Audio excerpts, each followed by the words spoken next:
I gotta wait. How long I gotta wait for a press record? Go. Welcome to the share, where Miss Dream always has a story.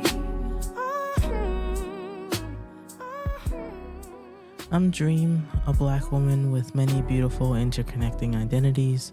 A few I will name at this moment as we get started on this podcast journey together. A Bostonian, born and raised in the inner city, Dorchester and Roxbury neighborhoods, to a teenage single mother who has my whole heart. An educator, I've been working with youth and children since my teenage years, and formally, I have been teaching almost a decade now. That's wild to think about. An entrepreneur, I am the founder of The Chair, a black and brown centered tech platform dedicated to supporting people on their hair journey, where you can design hair boards, connect to hairstylists, and share hair care tips for a more joyous experience. I have a workable site, my prototype. It took me 2 years to build, and now I'm on this adventure that you're currently on with me. My goal for this podcast is to share stories, black stories, educator stories, entrepreneurship stories, and hair stories. I want you to leave each episode with the opportunity to gain new insight, just a glimpse into my world or the worlds that are featured on my podcast, a little chuckle during your day or night, possibly a little anger to encourage you to advocate for justice, and hope to continue learning and dreaming. So come in and listen to the beautiful voices in the chair as they share their stories, starting with me. Where we share stories in the chair.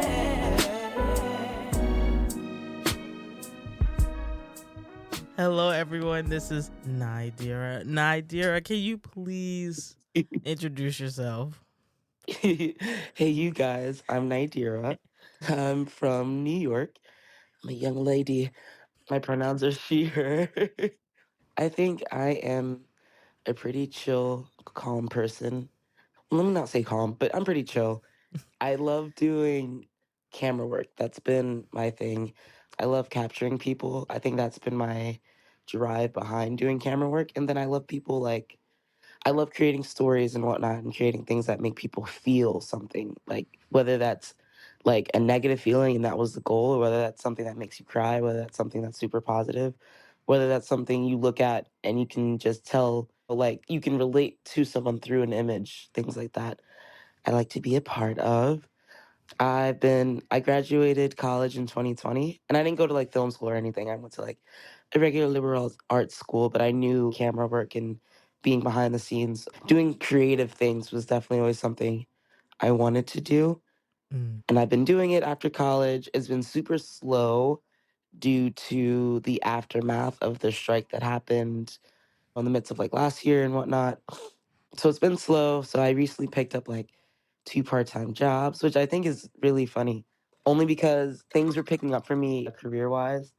And I was like, wow, I skipped over the whole like struggling artist part-time job. This Mm. is what I do to actually make money. And then the strike happened. I was like, oh no, I need jobs. So that's what I do now. But life's been cool. It's been chilling. That's who I am. Naadirah and I met many, many, many, many years ago at Yes. at an overnight camp, and we've just kept in touch not only as campers but as staff members. And usually people who are working with s- kids go into some version of education or medicine, but you have always said that you were going to do camera work. And I remember the one memory I have watching you create a video from scratch was you were a young staff member and you made this this party like through all the younger staff members, and it looks so crazy. It looks so realistic from your phone, and you were like, this is what I'm gonna do. Yes. Oh my gosh. I remember that. You just brought that back and it felt really nice. It's such a feel good. It was like a night where it was pretty chill and it was whoever was still staying in HQ, not with with the campers to specify. We're not Mm. partying. in the cabin with some good camper.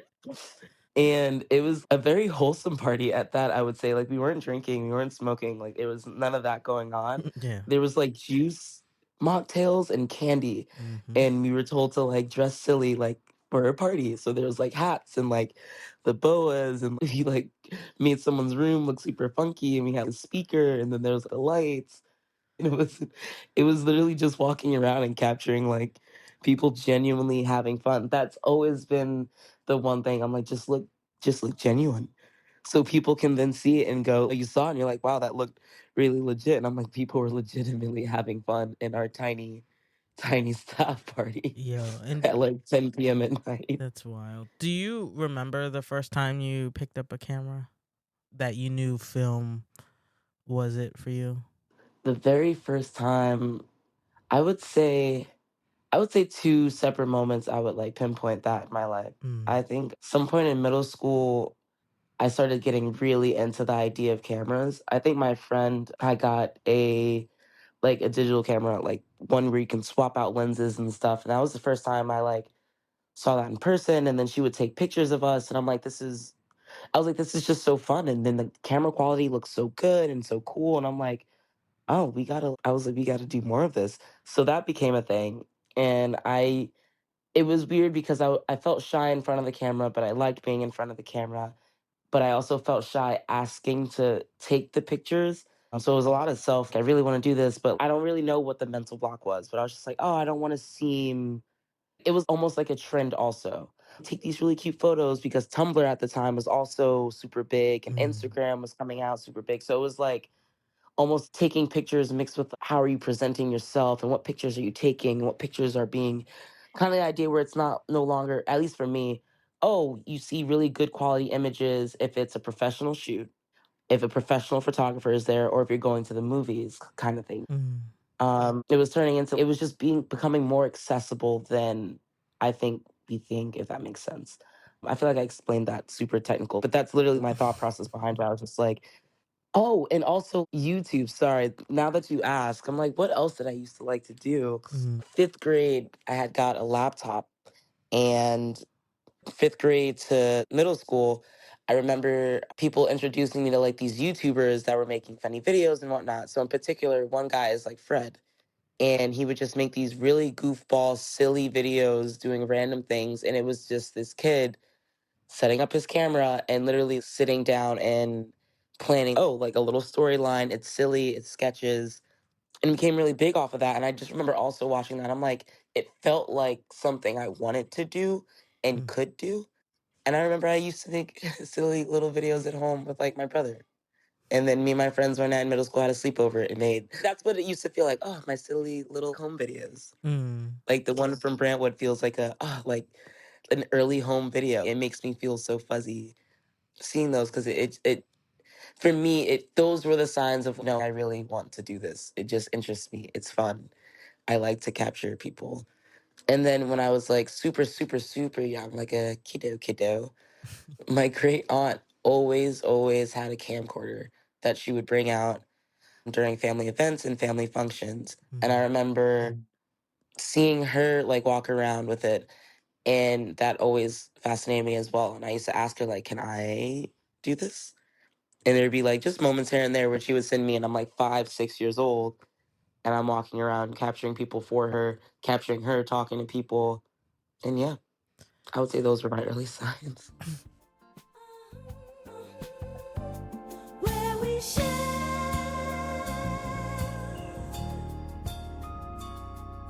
stories in the chair.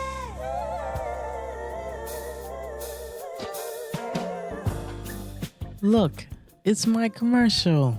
We will be right back. It's more than just a bad hair day. It's a journey. Finding the right hairstyle isn't easy, nor is finding the right stylist or the right products. Looking in every corner of the web gets messy, overwhelming, and exhausting.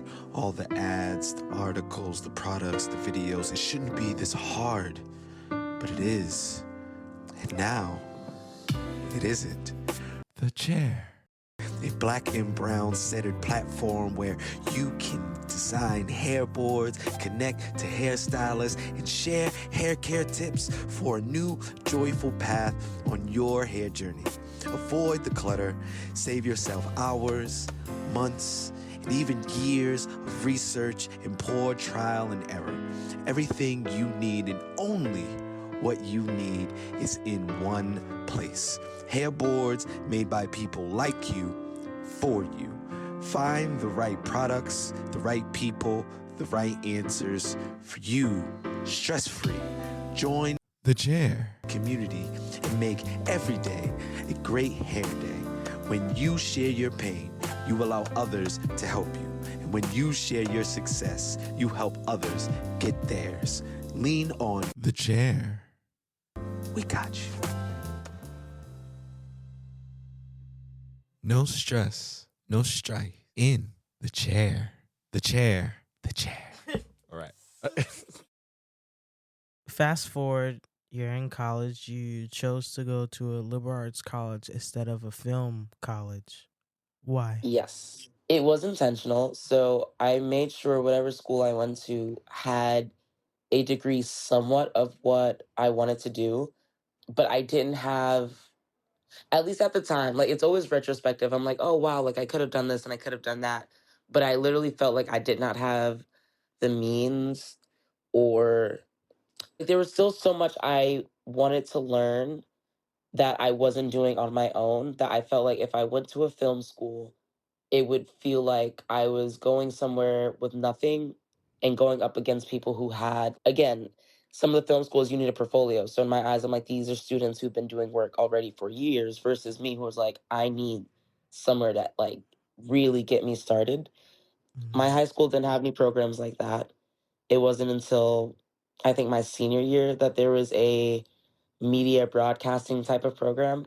And even then, it wasn't necessarily, I don't want to say it wasn't enough, but it wasn't enough. You were dipping your toes. It gave you a little splash, but you didn't immerse yourself in high school. Yeah, it wasn't that immersive to be, because it was a very new program. Mm-hmm. And I remember thinking, I know what the school is trying to do, bringing more programs like this one into the school. And because there was another program that year that started, and it was radio station. And I remember getting into that as well because I'm like, listen, right now, I know what I want to do. Anything media would be helpful. And I remember being in that program, and it felt very much, hey, we're starting up, trying to see what we actually want to do. Thank you guys for being interested. And it was like five of us in that class. And then the other media one was like a required class for peeps. And even then it was like I wanted something that was more intensive Mm. because I knew what I wanted to do. So you go to a liberal arts school where they have a film media focus, and what Yes. else did you focus on while you were there? That was it. I remember going into school and I'm like, oh, like I'll have a minor because that was the practical thought. Okay, I think I technically need a plan B, right? Mm.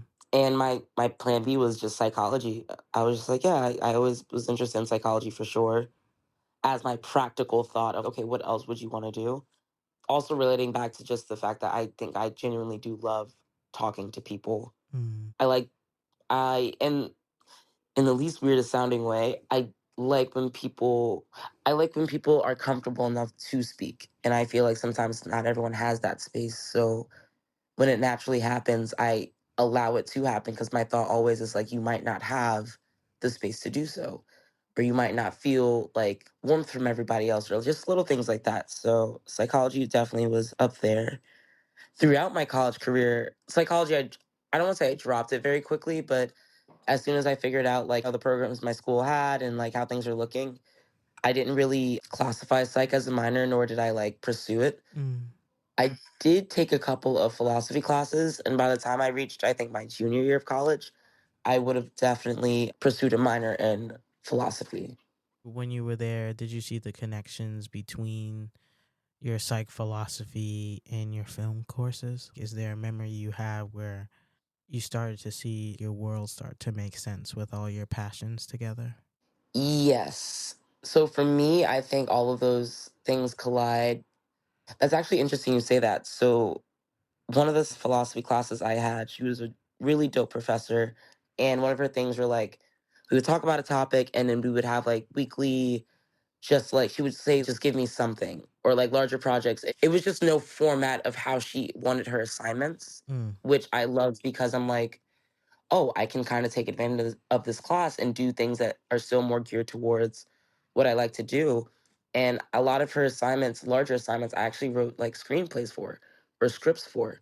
Wow. And that's the moment I realized I was just like, oh, like I'm so interested in this topic, right? Like I'm so interested in philosophy because I'm like, it's literally like all the different ways and how like people think Mm. and like how they interact with like society and like all of that stuff ties together, like the psychology, sociology, philosophy. And I think it ties together when it comes to storytelling. I think you can tell some really cool, interesting stories that can be very relatable.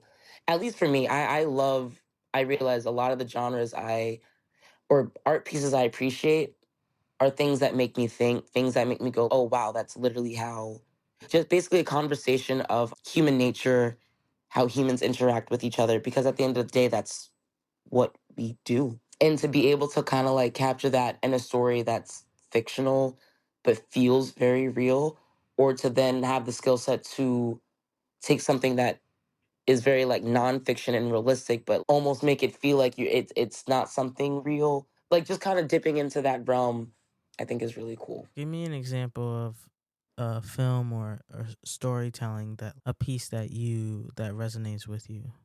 That is just a constant reminder of why you do what you do.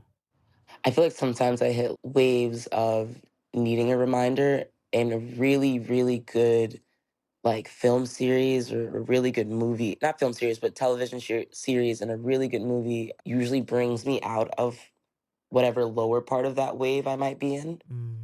I'm trying to think what I've seen recently. I think Everything Everywhere All at Once, Hmm. and not to be on the bandwagon at all or anything, but that was a very recent movie. I was just like, wow, this is like everything about it I just very much so enjoyed because it felt like goofy, and then there was this whole we gotta save the world, but then there was like the whole underlying very human aspect of it as well. And it was like this mother-daughter relationship is there. And then the mother and the daughter are both dealing with this existential crisis about life for different reasons. You have the mom in the one realm dealing with it because she's just not happy with her life, but then you have her daughter who's jumping throughout all the like realms and realities and is also just not happy. But then it's so when there's just multiple layers going on and there's an emotional aspect and it's a movie that can make you cry but also laugh and then also think. I remember it sounds cheesy, but this is how it made me feel. I think there was like a line in there, and not to spoil it, I'm spoiling it, I'm sorry. But It's okay. I've seen it. I've seen it. Just go. okay. So you know the part at the end where like she's about to actually let her daughter go and she stops and she's well, kind of something along the lines of life's pretty shitty and now that we're both kind of cracked out because we cracked this whole system or whatever, we're going to experience all these things and everything feels like it's a split second, so why does it matter and this and that. But she's like, but I'd rather spend all that time than with you. I would rather cherish all of those one it doesn't matter seconds like with you. And I thought that was like I'm like this is so beautiful and it made me cry because I was just like dude there's so much. I was having this conversation also with someone else one day and I'm like I don't think there's enough feel goods sometimes out there. So there's a lot of which I also enjoy. Again, when the goal of the movie is to make you feel like shit or the series is to make you feel like shit or hopeless and it achieves that goal, then it achieved the goal that it set. That's still a work of art to me. But sometimes I don't think there's a lot of feel good at the end, or sometimes there's like the fake feel good where it's like, yeah, we saved the day, but there's this still impending doom. I feel like that movie at the end genuinely felt like, wow, life sucks, but like this feels good. And that's what we need to hold on to. Mm. That feels good. And this is what we need to hold on to and cherish because at the end of the day, all of that shit is still going to happen. Things are shitty are still going to happen, but it's like whether you pay attention to this or you romanticize your life and appreciate like every little thing that is there. So yeah, that movie definitely made me feel like, this is why. This is the ish. Stuff like this I would love to make.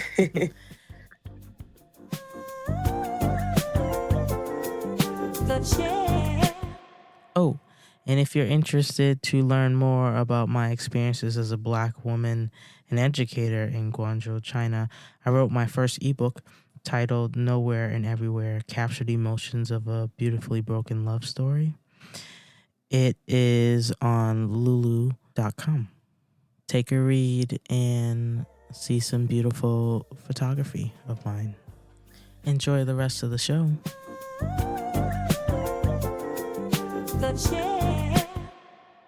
What has been a set or a piece of work that you've done that you loved? That I loved. I would say, and whoever I ever worked on anything with, I hope they don't ever take it any kind of way.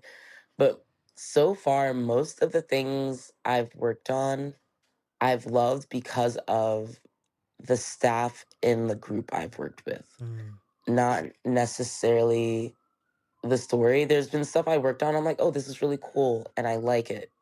But nothing that I've been like, this is amazing. But also, to be fair, everything that I've worked on, I've only recently saw one thing I've ever worked on, and that was the first thing that I've seen that I've worked on. And I've worked on like a decent amount of things now, I would say. And that was also really good.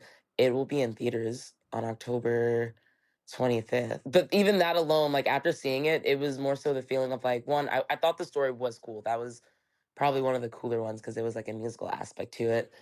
But even then, I just remembered watching it and I'm like, I'm loving the story and I'm loving it. I'm more so loving that I'm like, oh my God, I'm seeing this on the big screen and I was there to see it like happen. And I'm like, I recognize these places and I know where they are. And I've seen these people work hard every day. And then I saw my name in the credits and I was like, oh my God, like that's where I was just like, oh yes, that's where the loving feeling came in. But I feel like there's nothing just yet that I'm like, oh, I'm so glad that I'm part of this. I've been glad that I've been part of things for a different reason. Nothing has work wise have been amazing to me yet. No, it doesn't sound crazy. So you're falling in love with the people, the process of what you're doing. Yes. That doesn't sound crazy at all. Well, Moore, thank you so much for sitting in the chair and sharing your stories with me. I truly, truly appreciate you taking the time out. Thank you. I appreciate it. I love doing stuff like this. And you're super easy to talk to. I feel like this is great. I'm like, why wasn't this already a thing? That come on, give me some like motivation. I love What it. are you doing? No, I'm kidding. No, I think it's great, and I love to see everything that you do. I'm gonna share it because I don't know if your people's who's listening out there know yet. But one of the things that made me, and I think we were just talking on the phone also, I forgot what it was for, but it made me smile really hard. And it was just one of those moments that, again, made me feel like inspiration, just like admire and love seeing everything that you do. And you say one thing, and I turn around, and then I turn back around, and it's like, hey, I'm doing this. But I believe you're in, and please correct me if I'm wrong, but you were in a country in Africa and you're either talking about something you did earlier that week or you're going to do, but you went swimming with manatees? uh, no, I went swimming No. with seals, All right. but I So was in South Africa. Yeah. I think that's amazing. Just to toss it out there, the type of stuff that you just sprinkle in there every now and then. I'm just like, I gotta put that on the list. Oh well, Please. that means a lot. I think I'm learning that what I want to do is possible, even if it takes time. Of course. Of course. I can't wait to see it all.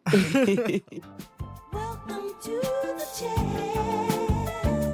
where Miss Dream always has a story.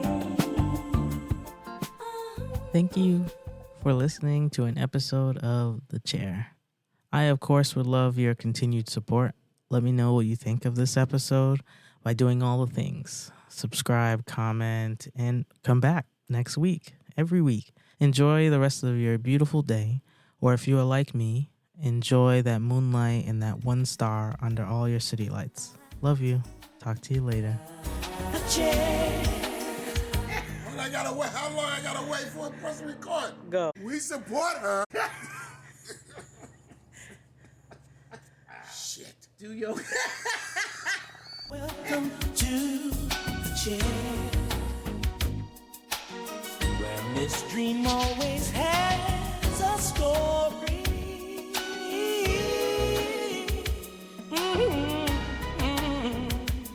Where we share stories in the chair.